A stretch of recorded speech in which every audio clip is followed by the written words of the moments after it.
कानाफूसी करने वाले। ओ भैन जी ਤੁਹਾਨੂੰ पता लगा ਉਹਦੀ ਕੁੜੀ फलाने मुंडे ਨਾਲ फंसी हुई। विशेष रूप से भाइयों और परिवार के सदस्यों के बीच। कौन से भाई? क्रिश्चियंस की बात कर रहा है परमेश्वर। जो लतुराई करता फिरता वो भेद प्रकट करता है, जो सीक्रेट्स जाहिर करता है दूसरे लोगों के ऊपर। ये एक ऐसा व्यक्ति है चर्च में, बाइबल कहती है ये इनडायरेक्टली शैतान का दूत है। एक बाप 100 बच्चे चाहे तो जन्मा सकता है, 100 बच्चे मिलके बाप पैदा नहीं कर सकते। जिसको बाप ने नहीं डांटा, मेंटर ने नहीं डांटा, उसको दुनिया ने डांटा है। गॉसिप करने वाला जरूरी नहीं झूठ बोलेगा, वो सच भी बोल सकता है, पर है वो शैतानी, है वो झूठा। उसका ओरिजिन, उसका जन्म शैतान से हुआ है। लुतरा बन के अपने लोगों में ना फिरना, एक दूसरे का लहू बहाने की युक्तियां ना बांधना। हालेलुया। लुतरा बोलो, लुतरा बन के। आपको मालूम है इसका मतलब क्या है लुतरा बन के? क्यों परमेश्वर ने कहा लुतरा बन के एक अपने लोगों में ना फिरना? नीति वचन 11 उसकी 13 आयत भी यही कहती है, जो लतुराई करता फिरता वो भेद प्रकट करता है, परंतु विश्वास योग्य मनुष्य बात को छिपा रखता है। नीति वचन 18 उसकी 8 आयत भी यही कहती है, कानाफूसी करने वाले के वचन स्वादिष्ट भोजन के समान लगते हैं, वे पेट में पच जाते हैं। अगर हम इसको इब्रानी भाषा में देखें तो लतुरा का मतलब है राकील, इब्रानी भाषा का 7400वां शब्द, जिसका मतलब है स्कैंडल मॉन्गर। अगर हम इसे पढ़ेंगे बड़े ध्यान से, जो आज मैं आपको टीचिंग दे रहा हूं, ये हाई लेवल की बाइबल टीचिंग है जो आपको देना बहुत जरूरी है। उस फोटो को देखेंगे, scandal, definition of scandal mongering, spreading malicious gossip, type of gossiping. कहता कानाफूसी करने वाले, गॉसिप करने वाले, गली के बाहर बैठकर। ओ भैन जी ਤੁਹਾਨੂੰ पता लगा ਉਹਦੀ ਕੁੜੀ फलाने मुंडे ਨਾਲ फंसी हुई।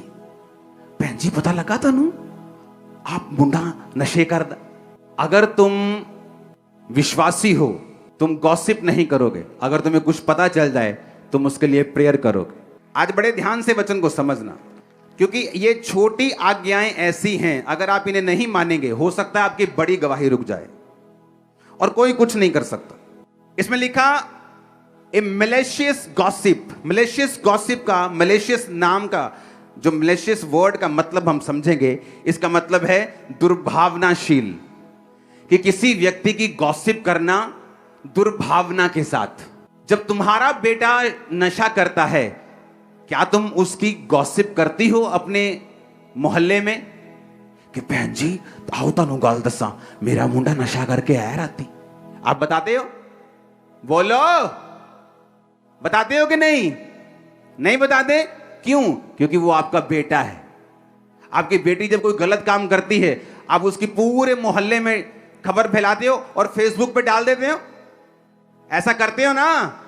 नहीं करते, लेकिन तुम दूसरों के लिए करते हो, क्योंकि दूसरों के लिए तुम्हारे अंदर दुर्भावना है।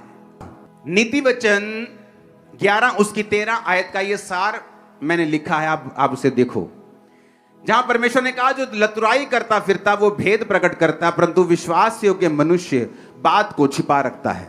ओके, इसको पढ़ेंगे सिर्फ। धर्म ग्रंथ का ये अंश हमें सिखाता है कि गप की आदत या प्रवृत्ति का मार्ग शास्त्रों में वर्जित है, कि गप्पे लगानी, गॉसिप करनी दुर्भावना के साथ किसी व्यक्ति की बाइबल में वर्जित है और ऐसा नहीं होना चाहिए। विशेष रूप से भाइयों और परिवार के सदस्यों के बीच। कौन से भाई? क्रिश्चियंस की बात कर रहा है परमेश्वर, ब्रेदरन की बात कर रहा है, भाइयों की बात कर रहा है, विश्वासियों की बात कर रहे हैं। हाँ, और परिवार के सदस्यों के बीच इसे प्रोत्साहित नहीं किया जाना चाहिए, ना शामिल किया जाना चाहिए। कहानी केवल झूठ या अर्ध सत्य तक ही सीमित नहीं है, इसमें वे चीजें भी शामिल हैं जो वास्तव में सच हैं, जो किसी व्यक्ति के बारे में अपमानजनक भी हैं। आज के परिच्छेद में प्रभु किसी व्यक्ति की असफलताओं के बारे में बुरी खबर लाने या दूसरों की गलतियों और पापों के बारे में गपशप करने की आदत पर रोक लगाते हैं। जैसे जैसे एक ईसाई आत्मा में परिपक्व होता है, लिखा जैसे जैसे एक ईसाई, एक मसीही आत्मा में परिपक्व होता है, वो दूसरे व्यक्ति की अचीवमेंट्स को और अच्छी चीजों को सुनना चाहता है। सिलेंडर करना, गॉसिप करना, बदनामी करना, गपशप करना, चरित्र हनन करना, ये शैतानी विशेषताओं की अभिव्यक्तियां या प्रमाण हैं। एक ऐसा व्यक्ति जो चर्च में है और उसका काम सिर्फ एक दूसरे की कमियों को एक दूसरे पे जाहिर करना है, वचन कहता है कि ये शैतानी विशेषताओं का प्रमाण है। ये उस व्यक्ति की लाइफ में डेविल की उपस्थिति का एक प्रमाण है, एक प्रूफ है कि इस व्यक्ति में परमेश्वर का आत्मा नहीं, शैतान का आत्मा है। कितने मेरी बात को समझ रहे हैं? परमेश्वर ने कहा जब एक व्यक्ति आत्मा में परिपक्व होता है तो वो ये नहीं चाहता, वो सुनना नहीं चाहता कि कौन व्यक्ति कौन सी गप्पे लगाने की कोशिश कर रहा है या उस व्यक्ति की लाइफ में क्या हो रहा है। अगर उसे कोई बुरी न्यूज मिलती है, क्योंकि आप सब लोग जब मसीह में आते हैं, आप जीसस क्राइस्ट नहीं हैं, आप गलती करेंगे, लेकिन अब मैं आपकी गलती को इंटरनेट पे डाल दूं या मैं आपको समझाऊं और आपके लिए प्रेयर करूं, या मैं आपकी गलती को फिर अपनी टीम को इकट्ठा करके चुगलियां करूं आप लोगों की कि आप ऐसे हैं, उस व्यक्ति ने ऐसा किया, वो ऐसा। चुगलियां करने वाले लोग, बाइबल कहती है उनकी लाइफ में ये प्योर प्रमाण है कि शैतान उनकी लाइफ के अंदर है और काम कर रहा है। नीति वचन 11:13, जो लतुराई करता फिरता वो भेद प्रकट करता है। बाइबल कहती है वो भेद सत्य भी हो सकता है पर वो दुर्भावना से शेयर किया गया है। एक शेयर है जो मैं आपके साथ कर रहा हूं कि यार उस बंदे के लिए प्रेयर करना, अच्छा सीरियस प्रेयर करना। मैं अपनी टीम को बोल सकता हूं वो थोड़ा गिर गया है, वो शराब में चला गया है, चलो जाओ उसके लिए प्रेयर करो। एक ये है, एक है चल भैन जी तनु लगा बता वो फिर तो दारू पीने लग गया। एक ये है, एक है दुर्भावना के साथ किसी व्यक्ति को डाउन करने के लिए उसकी बातों को शेयर करना विश्वासियों के साथ, लोगों के साथ। और ये बाइबल कहती है शैतानी प्रमाण है तुम्हारी लाइफ में। कहता है परंतु विश्वास योग्य मनुष्य बात को छिपा रखता है। जो विश्वास योग्य बंदा है, बंदी है, वो बात को छिपाने का मतलब उसके लिए प्रेयर करना, उसको लतुराई करते फिरना चर्च में नहीं, एक दूसरे की बदनामी करते फिरना नहीं। अब आपको ये बात समझ आनी चाहिए कि ये बातें ऐसी नहीं हैं कि आपको नरक में ले जाएंगी, पर मैं आपको दावा करता हूं ये बातें ऐसी हैं जो इस दुनिया में आपके लिए प्रभु ने रखा हुआ है, कभी आप तक नहीं पहुंचेगा। मैं आपको बता रहा हूं। एक ही मुंह से लेकिन हम परमेश्वर को धन्यवाद करते हैं, वर्शिप करते हैं, गीत गाते हैं, हालेलुया आमीन। जैसे जब चर्च कंप्लीट हो जाती है आमीन हो जाता है, बहन जी तनु लगा बता नाली शुरू। तो परमेश्वर ने कहा ये दो मुंह सांप की तरह क्या कर रहे हो? एक मुंह से धन्यवाद करते हो, दूसरे मुंह से उसी भाई की, उसी बहन की जो प्रभु के स्वरूप में है उसकी निंदा करते हो। उसने कहा लतुरा बन के अपने लोगों में ना फिरना, एक दूसरे का लहू बहाने की युक्ति ना बांधना, मैं यहोवा हूं। 16 आयत फिर से पढ़ेंगे। लतुराई का मतलब इब्रानी भाषा में 7400 शब्द। राकील का मतलब है स्कैंडल मॉन्गर, और उसके बाद स्लेंडर, कैरी टेल्स और टेल बीरर। टेल बीरर को जब हम पढ़ते हैं, गूगल पे पढ़ेंगे टेल बीरर के शब्द को, उसमें लिखा टेल बीरर वो आदमी है जो सीक्रेट्स जाहिर करता है दूसरे लोगों के ऊपर, आपके सीक्रेट्स। ये एक ऐसा व्यक्ति है चर्च में, बाइबल कहती है ये इनडायरेक्टली शैतान का दूत है और शैतान उसे इस्तेमाल कर रहा है। आपके साथ कुछ लोग होते हैं ऐसे जो खुद कहीं नहीं जाते पर आपके साथ के लोगों को हमेशा डिस्करेज करते हैं।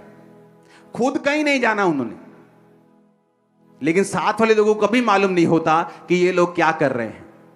और जब आप आत्मा में बढ़ते हैं और ऐसे लोगों को आप निकालते हैं, लोगों को समझ आती है अच्छा ये व्यक्ति शैतान का दूत था, ये शैतान की विशेषताओं का एक प्रमाण था इसके अंदर, और जब ये गया सब कुछ सेट हो गया।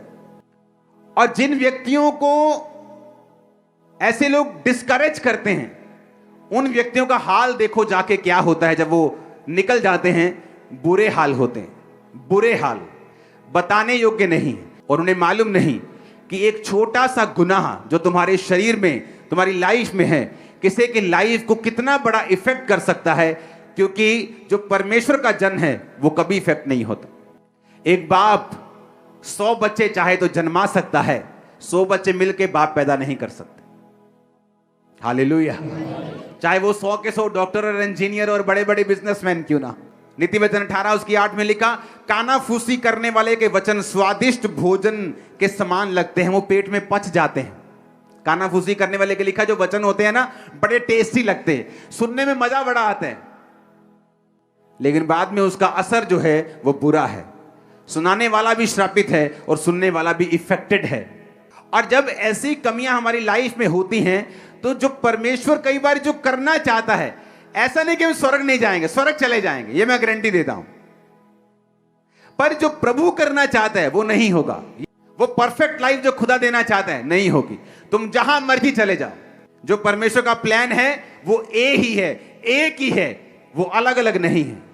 अगर वहां फेल तो सब जगह फेल। मैं आपको बता रहा हूं, एक असली मसीही व्यक्ति गॉसिप सुनने से उत्तम यह समझता है कि जिस व्यक्ति की लाइफ में उसको कमी नजर आती है उस व्यक्ति के लिए वो प्रेयर करेगा। अपने पड़ोसी को अवश्य डांटना। पड़ोसी कौन? आपका नेबर नहीं, जो आपके मकान में रहता है, आपके मकान के साथ, वो उसकी बात नहीं कर रहा। पड़ोसी का मतलब जो आपके सबसे करीब है, जिसको आप जानते हैं। तुम्हारी लाइफ में एक भी जन ऐसा नहीं है जो तुम्हें डांट सके। जिसको बाप ने नहीं डांटा, मेंटर ने नहीं डांटा, उसको दुनिया ने डांटा है, उस दुनिया ने उसको मारा है। जिसने बाप की मार खाई है उसने दुनिया को नचाया है अपने इशारों पर। मैं आपको बता रहा हूं, बाइबल कहती है चुगलियां करने वाले लोग, गॉसिप करने वाले लोग, कहानी, गपशप की कहानी केवल झूठ और अर्ध सत्य तक सीमित नहीं, इसमें वो चीजें भी शामिल जो सच्चाई हैं। गॉसिप करने वाला जरूरी नहीं झूठ बोलेगा, वो सच भी बोल सकता है, पर है वो शैतानी, है वो झूठा। उसका ओरिजिन, उसका जन्म शैतान से हुआ है। कितने मेरी बातों को समझ रहे हैं? और इसी वजह से जब लोग जो बाइबल के पदों को नहीं समझते, ऐसे लोगों से जब मेल मिलाप करना शुरू करते हैं, वो गिर जाते हैं। आज के परिच्छेद में प्रभु किसी व्यक्ति की असफलताओं के बारे में बुरी खबर लाने या दूसरों की गलतियों और पापों के बारे में गपशप करने की आदत पर रोक लगाते हैं। किस चीज के बारे में? किसी की असफलता, कोई फेल हो गया, कहता उसकी बुरी खबर, तुम गॉस्पल प्रीचर हो। गॉस्पल का मतलब क्या होता है? Good news. तुम जीसस क्राइस्ट के प्रीचर हो, पर तुम शैतान के बन गए। क्यों? तुम बुरी खबर लाने वाले हो, दूसरों की बुरी खबर, असफलताएं, किसी की लाइफ में क्या हो रहा है, कोई मर गया, कोई लुट गया, उसके बारे में तुम ज्यादा अपनी बातों को फैलाते हो और गुड न्यूज कम फैलाते हो। अगर हम इन बातों को नहीं समझेंगे, इन बातों को नहीं जानेंगे, हमारा फिर कुछ नहीं हो सकता। हम क्रिश्चियन भी रहेंगे, बरकतें भी कुछ मिलती रहेंगी, हीलिंग भी कई बार मिलती रहेगी, स्वर्ग भी मिस नहीं होगा, पर वो लाइफ मिस कर जाएंगे जो खुदा ने हमें देने के लिए बुलाया है। मेरा बिलीव है कि आप इन वचनों को समझ गए होंगे। तो मेरे दोस्तों, यहाँ इस वीडियो को देखने के बाद में आपको अपने बारे में ये समझ तो आ ही गया होगा कि आप गॉस्पेल प्रीचर हो या गॉसिप करने वाले लोग हो। क्योंकि हर एक व्यक्ति अपनी कमियां, अपनी खामियां दूसरों को चाहे बताए या ना बताए, पर उसे अपने मन में इतना तो पता चल ही जाता है कि मैं क्या हूँ। अगर वो गलत है तो फिर वो चाहे लोगों के सामने कितना ही अपने आप को अच्छा बनाए या सही साबित करना चाहे, परंतु उसके मन में उसे पता होता है कि वो गलत है।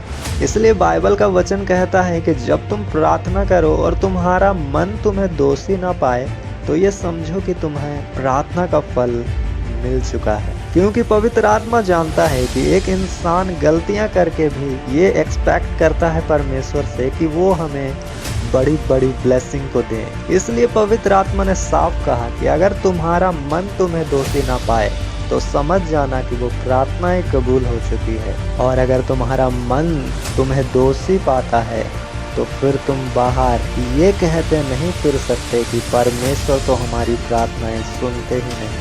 क्योंकि मेरे दोस्तों, वो सुनेंगे भी कैसे? क्योंकि आप तो बुराई करने में लगे हो।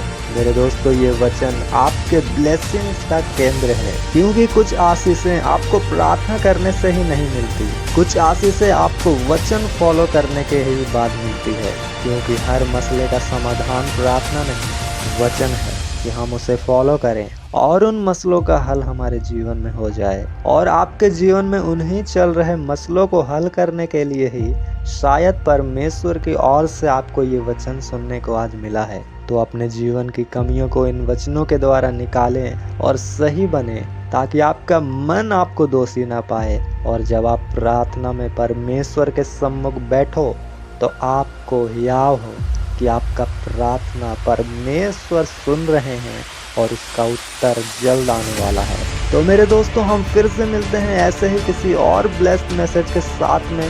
तो आप सभी को मेरी तरफ से जय मसीह की।